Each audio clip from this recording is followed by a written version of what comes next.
Amén. Amén.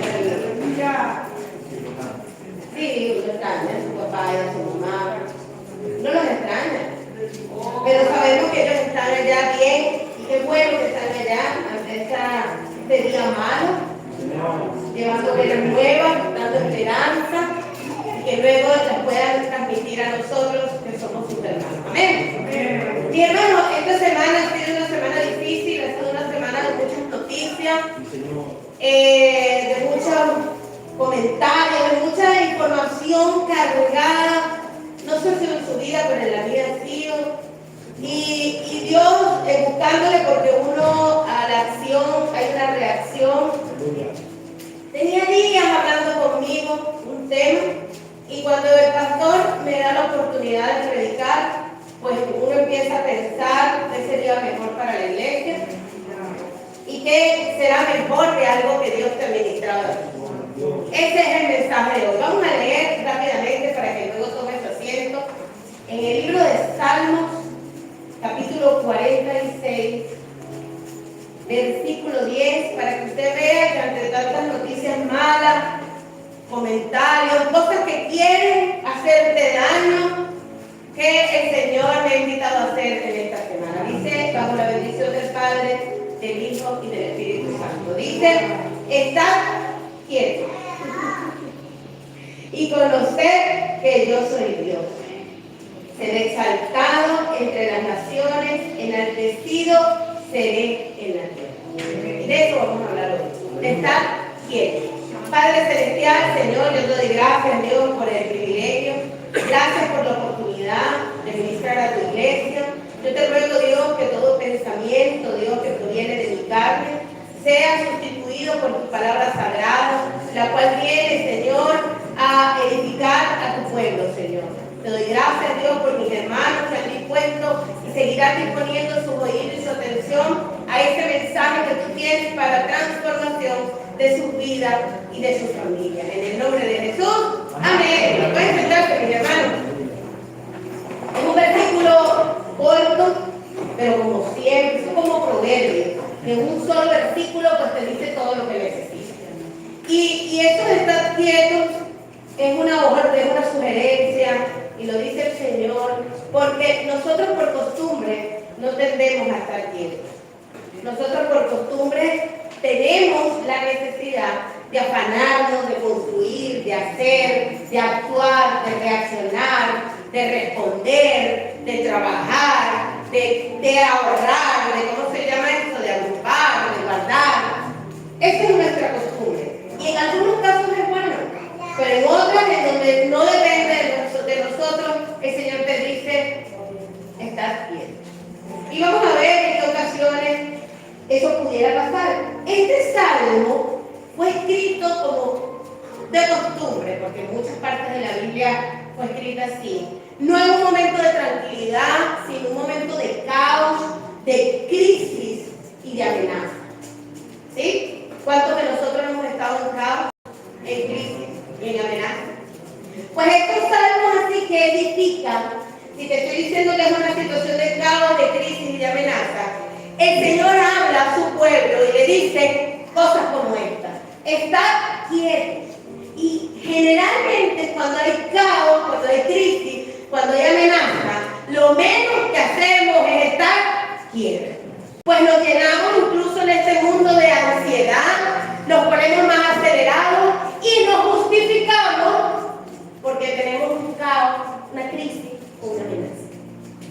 Y este pueblo, el pueblo de Israel, en el libro de Reyes, estaba ante la amenaza de un pueblo superior en potencia militar, que era el pueblo de Asiria.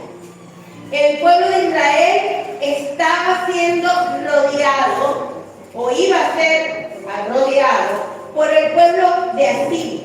En el libro de Segunda de Reyes, en el capítulo 18, del 1 al 4, aleluya, se relata qué pasó en esa situación y por qué el pueblo redacta este salmo, que luego si lo podemos cantar sería maravilloso porque muchos lo sabemos desde el principio. Amén.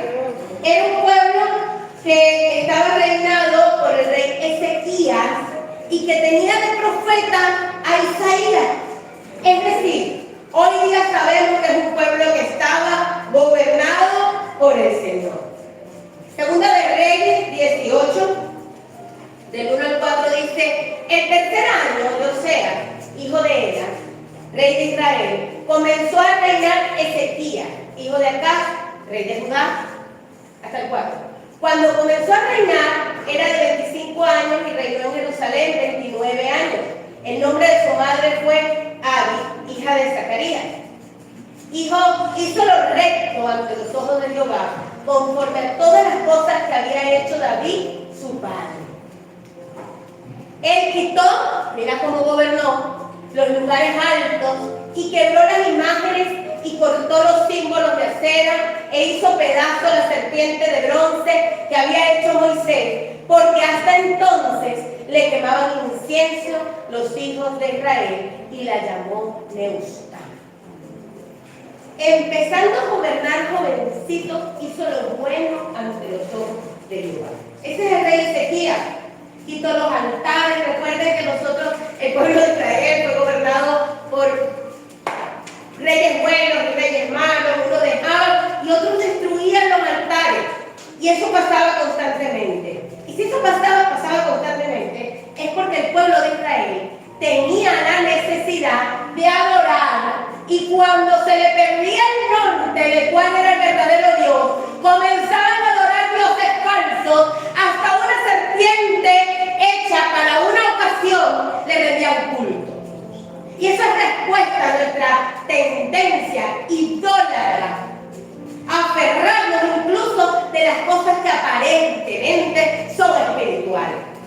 Y esta cruz, este vara con una serpiente, fue hecha en una ocasión, pero no le reflejaba a mi Señor. Era un instrumento que cumplió su función. Y el pueblo tiene que olvidarse de quién es el Dios que lo sacó, quién es el Dios que lo rescató, y buscamos ser idólatras a lo que vemos, a lo que palpamos, a lo que olemos, a lo que probamos, ignorando que Dios se toca, se ve, se prueba, se huele de una forma espiritual. Y el rey Ezequías, en la sabiduría divina, pues destruye todo esto. Aleluya. Entonces el pueblo asirio, que había gobernado 46 ciudades antes, comenzaron a mandar mensajeros e intimidación. La estrategia del pueblo asirio era cercar las murallas, cercar el pueblo, inhabilitar el acceso y la salida de los pueblos, hasta debilitar un pueblo en hambre, en sed, y luego atacar y dominarlos. Y a esa había sido la estrategia, sin negociar, que había hecho en 42 ciudades anteriores, sometiendo al pueblo, colocándolos de esclavos y a muchos matándolos. Y el próximo que estaba en la mira era Jerusalén. Y empezaban a mandar mensajeros con cartas, no de invitación, sino de intimidación. En Segunda de Reyes, capítulo 32, del 9 al 15, decían, se burlaban de Dios. Segunda de Corintios 32, del 9 al 15. Se burlaban de Ezequías por haber tumbado los altares. Se burlaban del pueblo diciendo, si es que acaso el Dios de los otros que ellos ya habían gobernado los podía librar a ellos. Es decir, no se fijan que su Dios, que es el mismo de las otras 46, no los ayudó a ellos. ¿Qué te hace pensar que ese mismo Dios te va a ayudar a ti? Ese era uno de los mensajes. ¿De qué les vale ese Dios que no les ayudó al pueblo anterior? ¿De qué les vale ese rey que les quitó a los posibles santos que le ayudaran? Esos eran los mensajes. Ya no lo vamos a leer porque es muy extenso, pero ese era el mensaje que decían los asirios, sin embargo, gracias. Amén. Al pueblo de Israel. Israel. Eran mensajes intimidantes. Y como en estos días José explicaba, era una verdad. Habían sido sometidos 46 ciudades del pueblo de Dios. ¿Y por qué ellos iban a ser la excepción? Dime si eso no aterra. Dime si esa verdad no te asusta. Cuando hay un número estadístico de que todo el mundo está muriendo, ¿y quién eres tú para no morir? ¿O a qué Dios le crees tú que no te puedes morir? ¿Cómo no te aterra decir que el mundo está en guerra? ¿Y quién eres tú para no estar afectado? Y es que no ves que a los cristianos también les afecta. O en las tragedias no hay cristianos que mueren, que sufren y que padecen. ¿Y quién eres tú y quién es tu Dios para que a ti no te pase? Ese era el mensaje de los asirios. Un mensaje a la fe, a la creencia, a lo único que nos mantiene en pie en tiempos de duda, de caos, de crisis y de amenaza. Eso se llama una guerra psicológica. Y se usaba, y el pueblo se enteraba. Pero ya les dije que el pueblo estaba siendo gobernado por hombres de Dios. Y este mensaje dirigido a Ezequías, que era un sacerdote, también estaba soportado por el gran profeta mayor Isaías. Y ellos sabían la verdad. Hay un dicho que yo siempre digo cuando ministro, cuando corresponde, que dice, quédatelo para ti. No le creas al diablo ni cuando te diga la verdad. Porque si el diablo te está diciendo una verdad, no es para edificarte ni para que crezcas. Es para separarte, para matarte y para destruirte. Y estos estaban diciendo verdades para luego someterlos, intimidarlos y debilitarlos. ¿Qué tal? Ese pueblo que era dirigido por, ahora se me olvida el nombre, Senaquerib. Estaba fuerte, eran más. En Segunda de Reyes, capítulo 18, versículo 13. Amén. Dice: a los 14 años del rey Ezequías subió Senaquerib, rey de Asiria, contra todas las ciudades fortificadas de Judá y las tomó. Esa es confirmación. Pero luego en Segunda de Reyes 19, del 1 al 5, estos libros son sumamente interesantes. Segunda de Reyes 19, del 1 al 5, dice: cuando el rey Ezequías lo oyó, ¿qué hizo? Se puso nervioso, se asustó, le dio miedo. Normal, ¿no? Pero rasgó su vestido, se cubrió de cilicio y entró en la casa de Jehová. Pues normalazo, ¿no? Que tengas miedo, la costumbre era ponerse cilicio, que la gente note, demostrar que tú estás afligido, preocupado, angustiado. Lo normal no es entrar a la casa de Jehová. Hay mucha gente que cuando tiene la dificultad no viene a la casa de Jehová.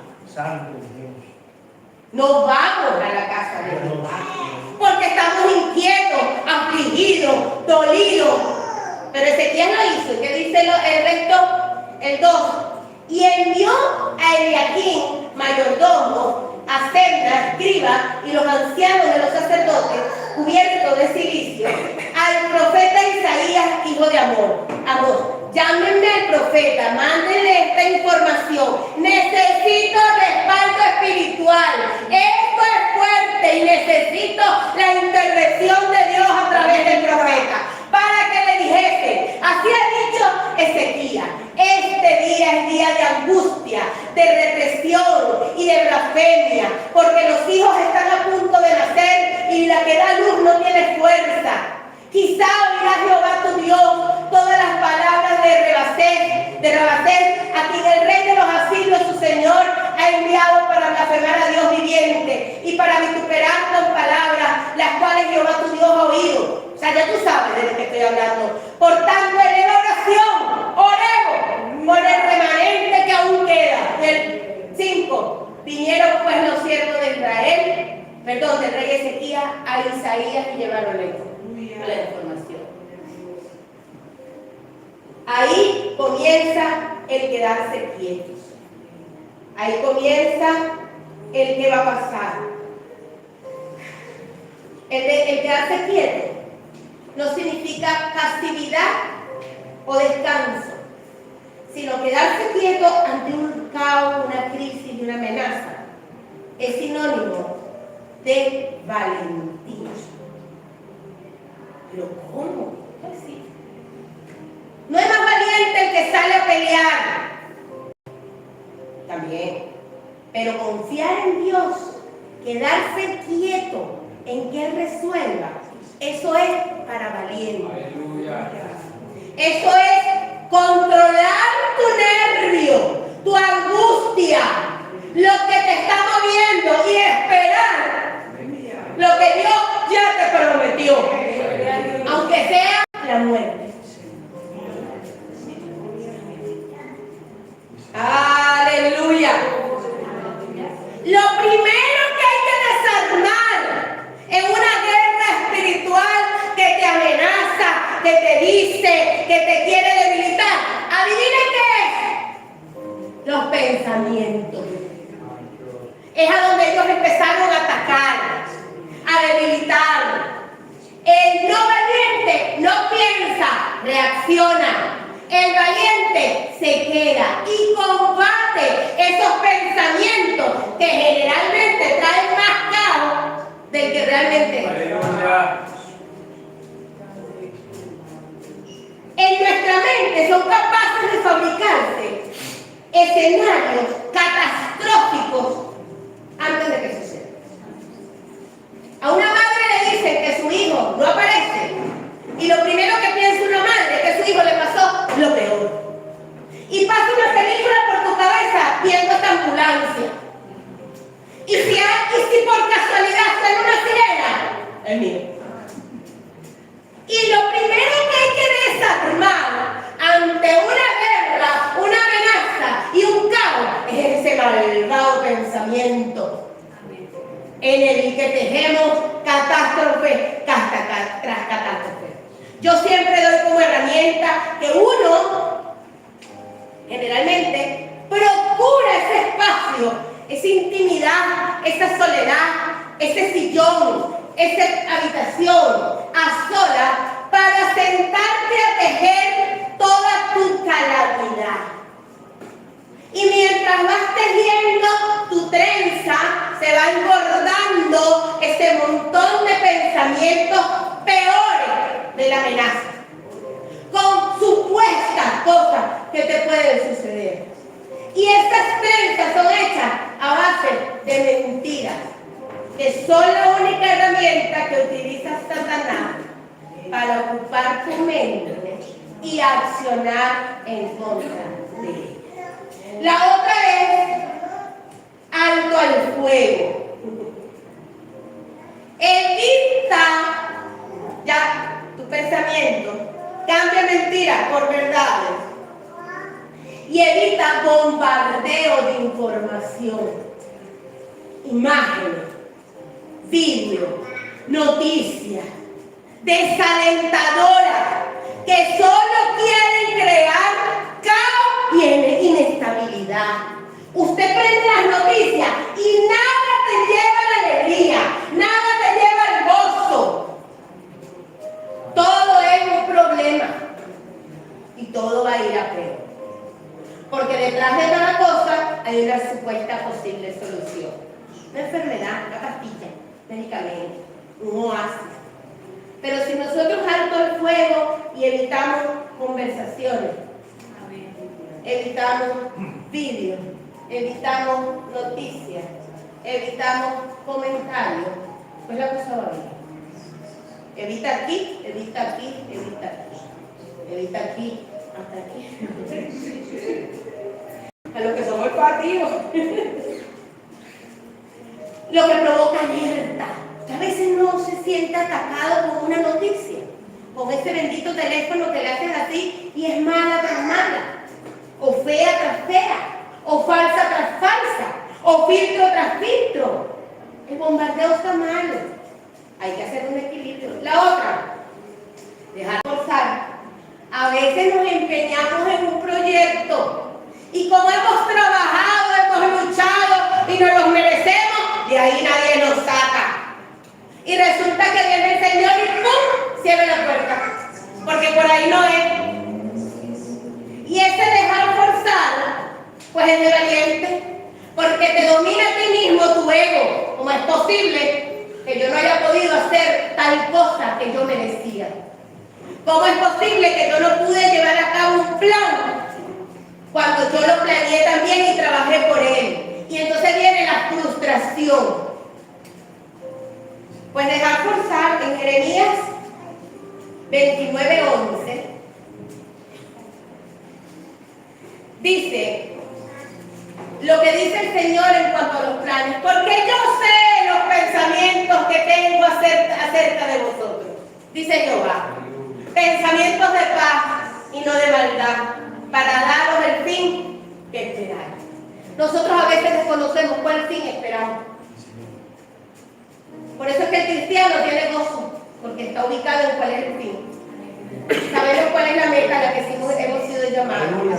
Sabemos a dónde vamos y de dónde venimos. Y ese es el gozo que te mantiene, ese es el gozo que te aviva, ese es el gozo que te hace ser valiente. Ah, sí pasará, pero mi Señor tiene mejores planes para mí. No solo en esta tierra, sino en la vida venidera.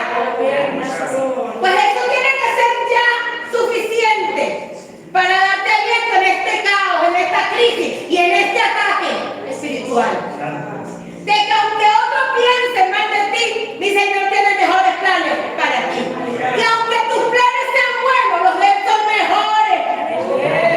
Como decía Rafa, no seas cabezón. Sé valiente y esfuérzate, pero espera que yo te daré.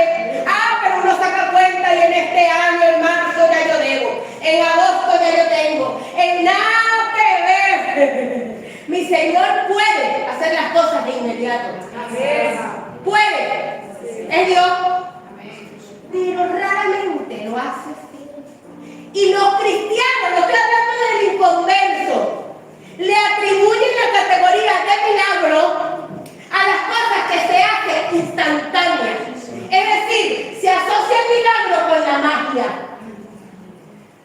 Y resulta que usted esté sentado en esa silla es un milagro. Que no se hizo de la noche a la mañana. Porque al Señor le encanta el proceso para llevarte a donde tú estás. Pero si tú no crees que eres un milagro porque estás lleno de errores, porque todavía te falta, entonces no estás creyendo en el Dios que te rescató. Porque sus planes han sido mejores. O si no según tus planes, ¿dónde estarías hoy? Yo sí sé dónde estaría, yo siempre lo testifico. Tus planes son mejores que los tuyos. Ah, no forces. Date quieto. Date quieto. Ya la pensadera. O mejor dicho, como dice José, la malpensadera. No te bombardees. Y deja que los planes son mejores. Cambiar la queja. ¿Hasta cuándo vamos a predicar de eso? Hasta que Cristo venga. El pueblo escogido está caracterizado por murmurador y quejón.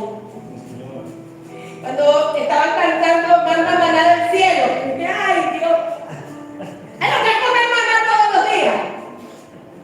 Es un milagro, porque usted está comiendo.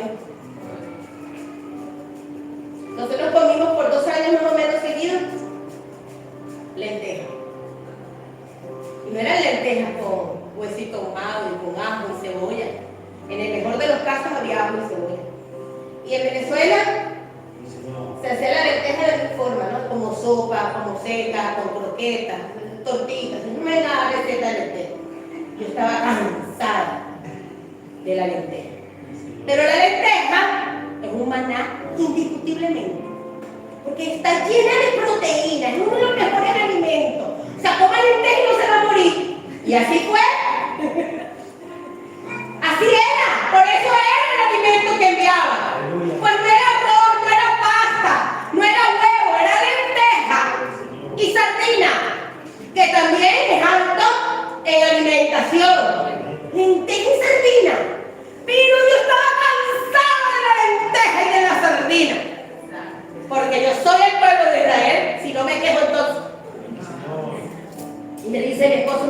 día para Colombia. No, y así se curro porque fui. Literalmente en canoa, una canoa, yo estaba más delgada, no se burle, pero que cabía solo yo. Un puesto, el otro puesto, uno detrás del otro, un río que no se ve nada, que parece llano, pero según que la gente no la consigue. Pero yo quería ir, vámonos de aquí, de esta tierra, así tipo Noemí, porque nos estamos muriendo de hambre. Y cuando llegamos allá a la casa del hijo de José, hacen la comida y me dan.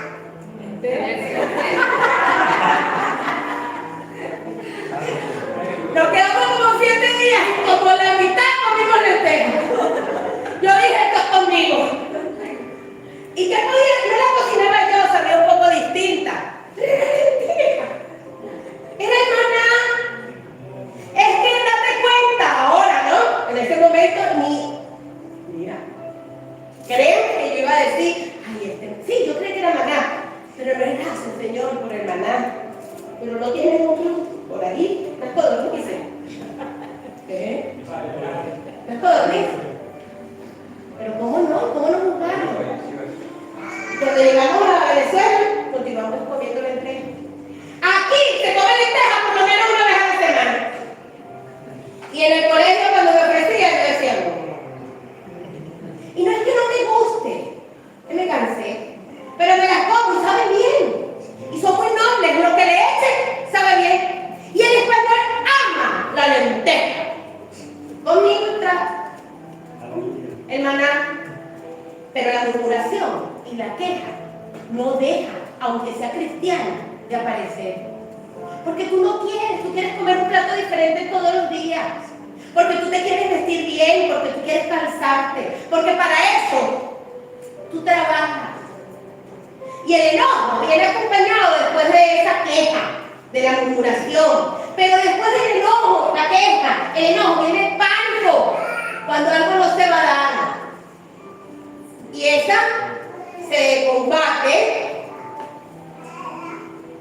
Ay, Dios. En Filipenses 2:14 dice: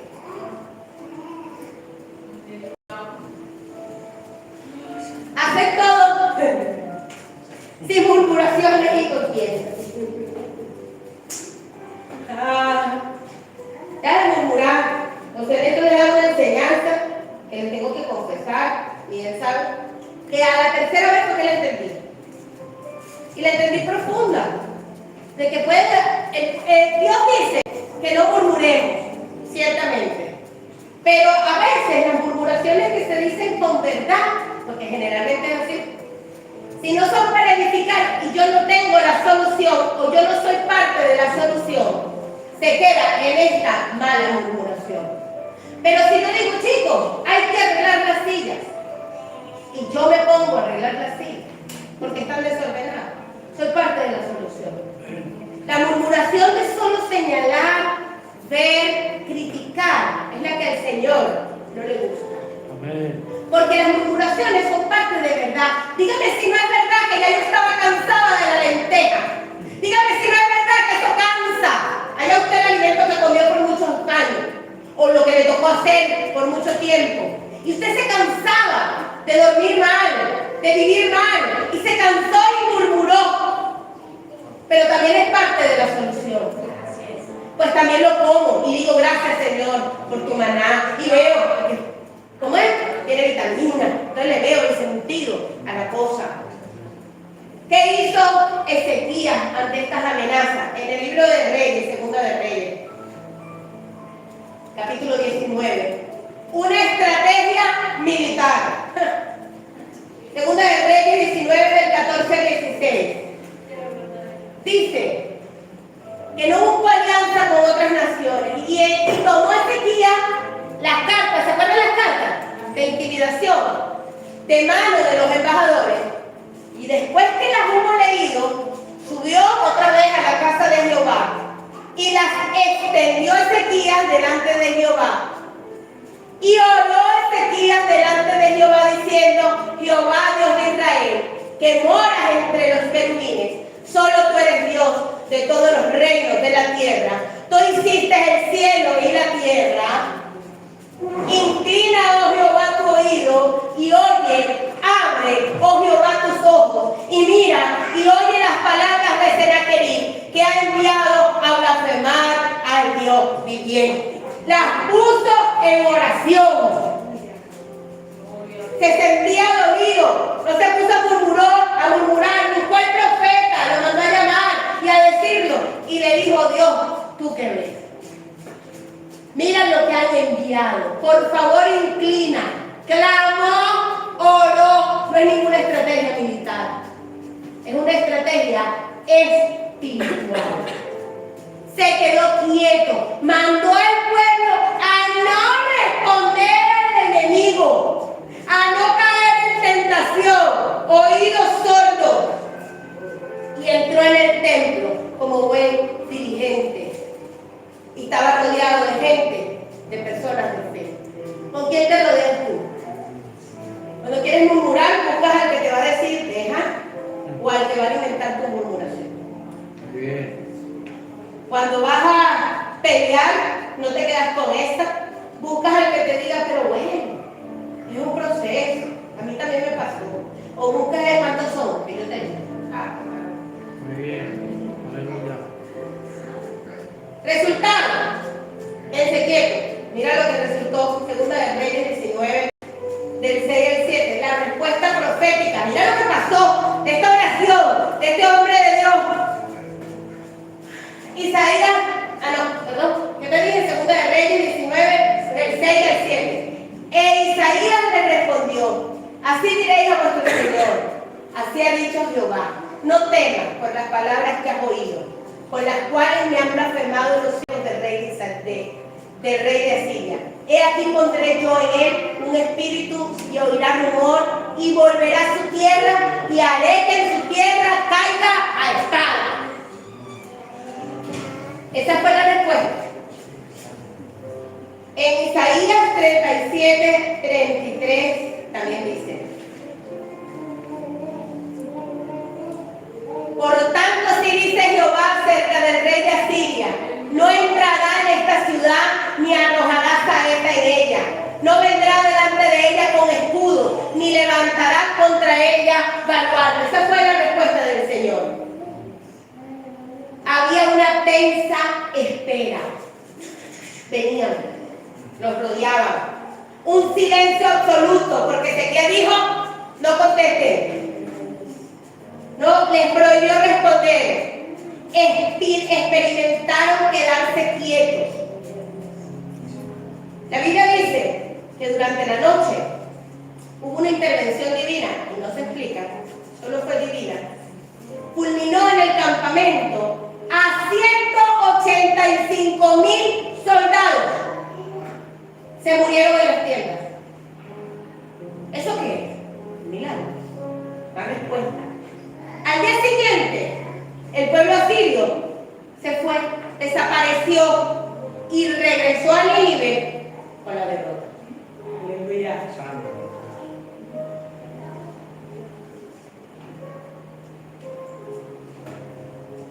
Fue ahí donde se escribió este salmo. Los hijos de Coré, ¿recuerdan? Pues bueno, dice, así comienza el Salmo 46. Mira lo que cantaron: Dios es nuestro amparo y fortaleza, nuestro pronto auxilio en las tribulaciones. Por tanto no temeremos, aunque la tierra sea removida y se traspasen los montes al corazón del mar, aunque bramen y se turben sus aguas, y aunque bramen y se turben sus aguas, y también los montes a causa de su cabeza. Del río sus corrientes alegran la ciudad de Dios. Aleluya. El santuario de las moradas del Altísimo. Dios está en medio de ella, no será conmovida. Dios la ayudará a aclarar la mañana. Bramaron las naciones, titubearon los reinos. Dio él su voz, se derribó la tierra. Jehová de los ejércitos está con nosotros. Nuestro refugio es el Dios de Jacob. Venid, ved las obras de Jehová, que ha puesto abiertos en la tierra. que hace cesar las guerras hasta los fines de la tierra, que quiebra el arco corta la lanza y quema los carros en el fuego. Estad quietos y conoced que yo soy Dios. Seré exaltado entre las naciones, enaltecido seré en la tierra. Jehová de los ejércitos está con nosotros. Nuestro refugio es el Dios de Jacob. Aleluya.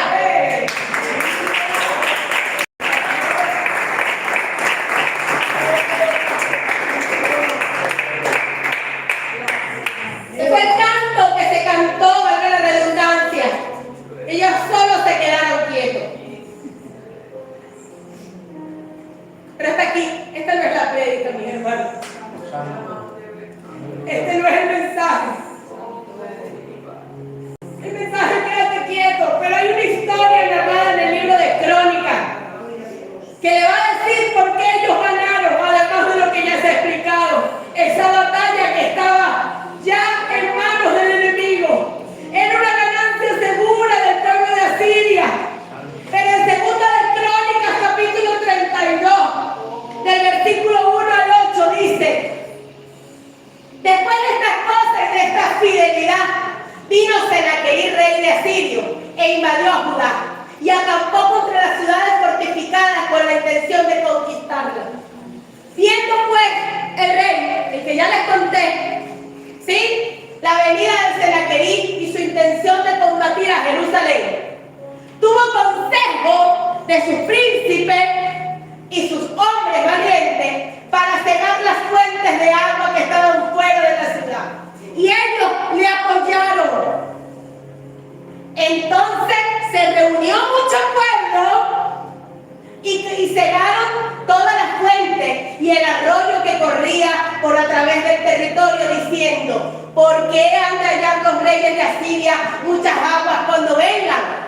Después, con ánimo resuelto, edificó Ezequías todos los muros caídos e hizo alzar las torres y otro muro por fuera. Fortificó a Jamilo en la ciudad de David e hizo también muchas espadas y escudos.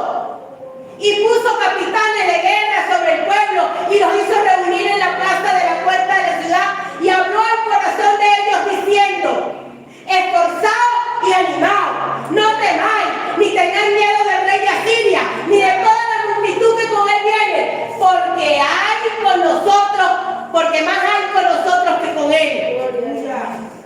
Con él es el brazo de carne, mas con nosotros está Jehová nuestro Dios para ayudarnos y pelear nuestras batallas. Y el pueblo tuvo confianza en las palabras del rey Ezequías de Judá.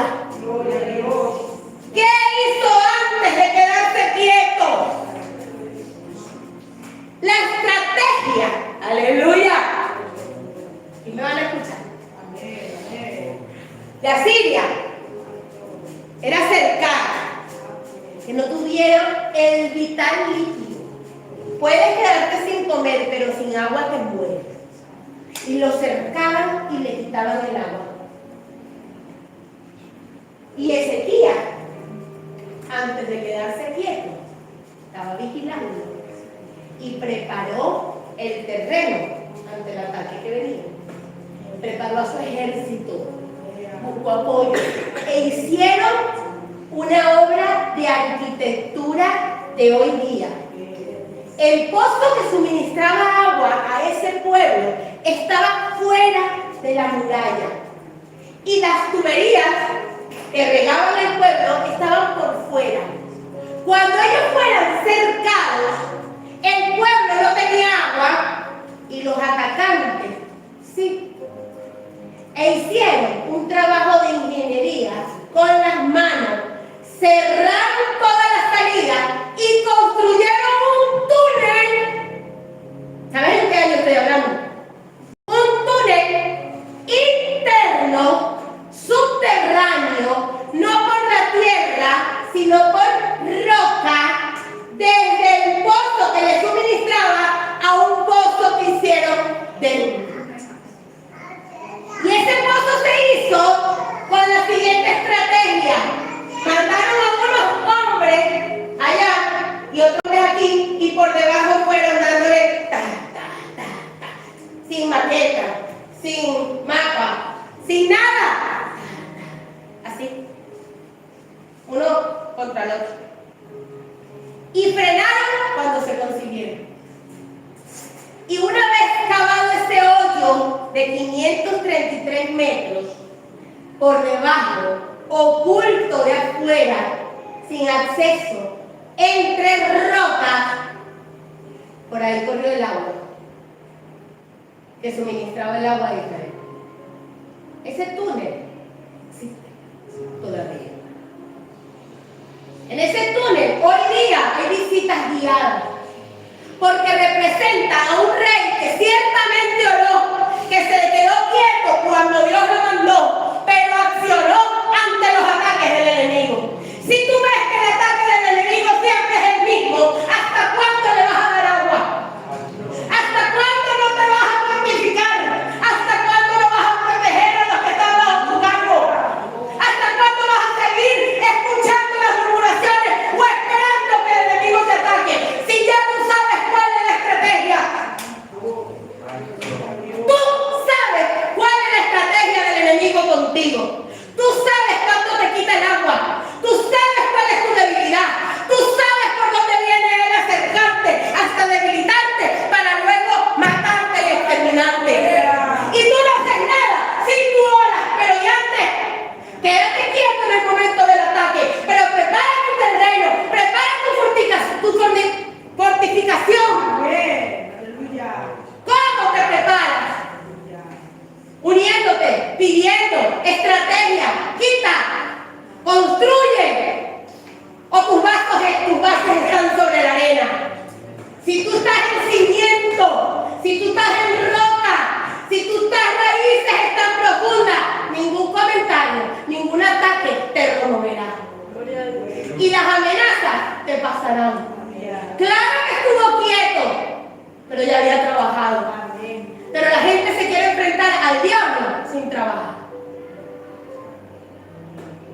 sin cuidar su agua, sin cuidar su corazón, sin cuidar su vida. Y vamos relajados bañándonos en las aguas. Y cuando viene el enemigo, rapidito te sabe por dónde agarrar. ¡Antes! ¡Prepárate! No estás siendo atacado hoy, prepárate. Te manda a quedarte quieto, ya te preparaste. Ya ha trabajado arduamente y no se le atribuye a Ezequías solamente, sino a Jehová de los ejércitos.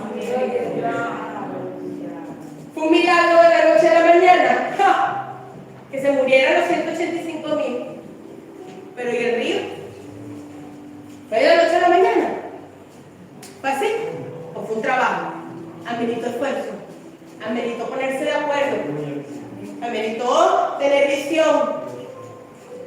Para eso está la iglesia, para prepararnos en el día malo, ante el ataque,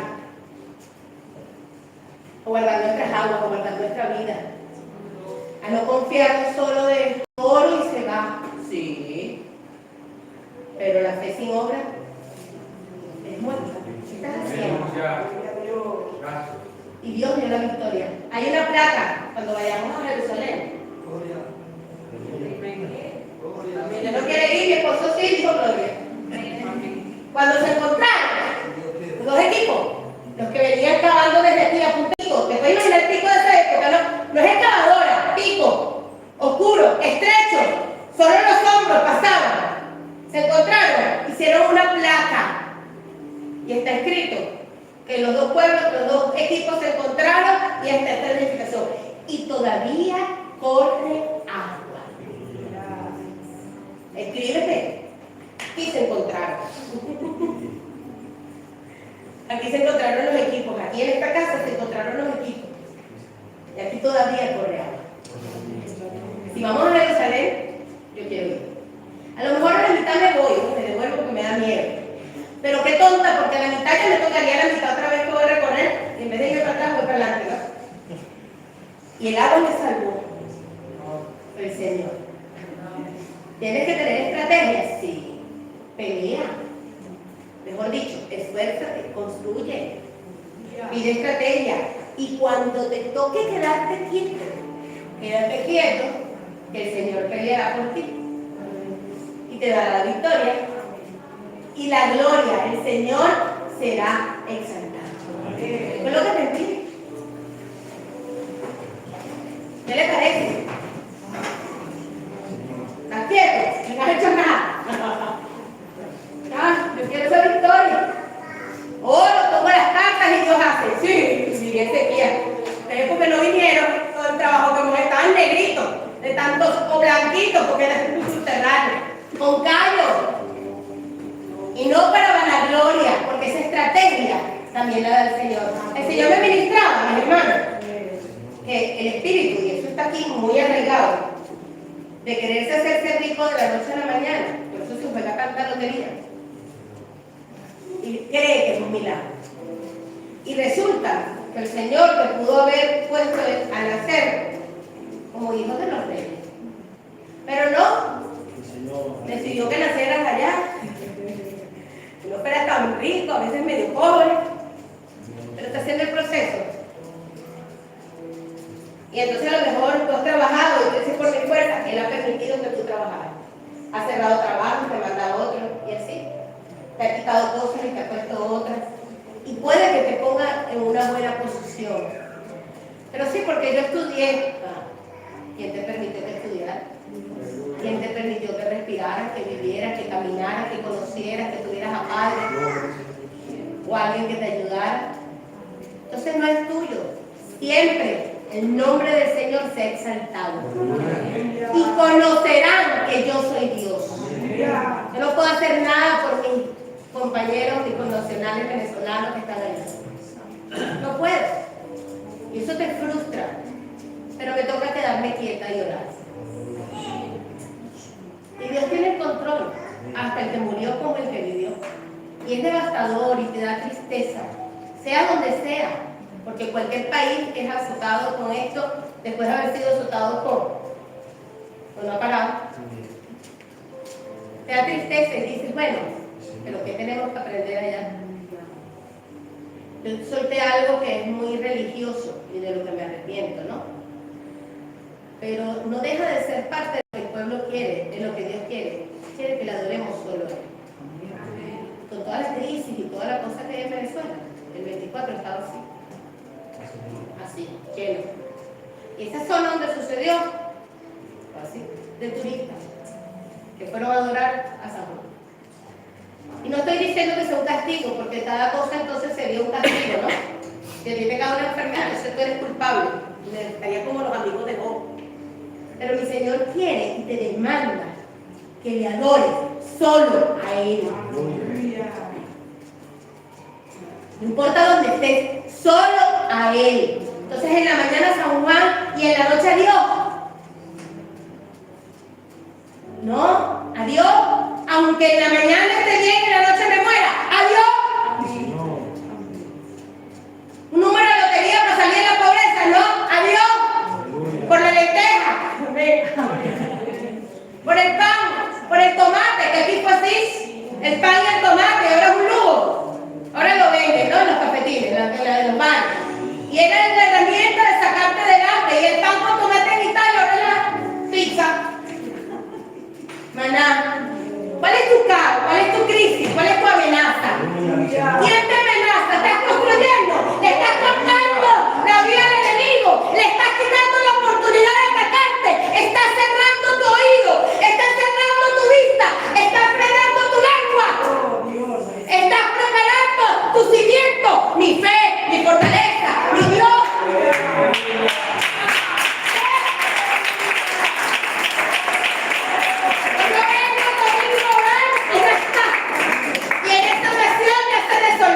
Y los demás días de la semana, ¿a quién adoro?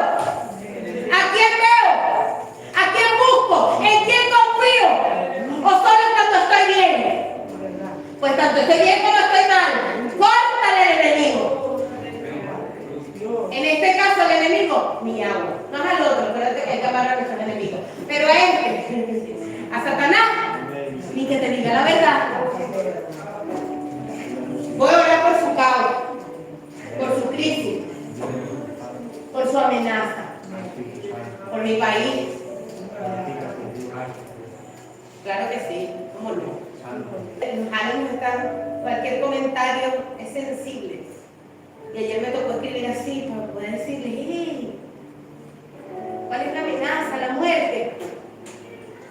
¿Quién teme morir aquí? Si lanzo la pluma y al que le caiga la pluma se muere, ¿para que la pluma? Empiezan y para la van a correr. Porque a veces lo decimos de la boca para afuera, porque realmente no es sabroso. Bueno, yo nunca lo he sentido, ¿no? Pero no es sabroso morirse, ¿no? No debe ser bueno. Pero si es para Cristo, ¿qué dice Pablo? Es ganancia. Así que el que murió tapiado, Cristo. El que no, y el que está aquí, y mañana le pasa algo sin que sea un terremoto, tu vida con quién se va. Todos los días muere gente, ¿no? Todos los días. Y uno se va con el Señor. Yo quiero irme, ¿cuánto? Amén, Señor. En mi confianza es de la roca, Espíritu Santo, en mi fortaleza firme, en mi Cristo, por el cual se levantó la iglesia. Padre Celestial, amén. tú sabes, Señor. tú has oído, tú conoces la acechanza, tú conoces los ataques, tú conoces, Señor, pero tu pueblo una vez más ratifica su fe. Se mueve no por emoción, sino creyendo en el Dios que ya nos rescató de la muerte, en el Dios que nos buscó, nos insiste y permanece. Tú conoces la situación, tú conoces la tragedia en Venezuela, pero también personal de cada uno de nosotros. Tú conoces nuestras causas, las amenazas que el enemigo constantemente nos señala, nos aterra para intimidarnos. Yo te ruego, Dios, que tú nos des la estrategia, que tú nos des, Señor, con tu sabiduría y con tu Espíritu Santo, el cómo cerrarle la puerta al enemigo, cómo evitar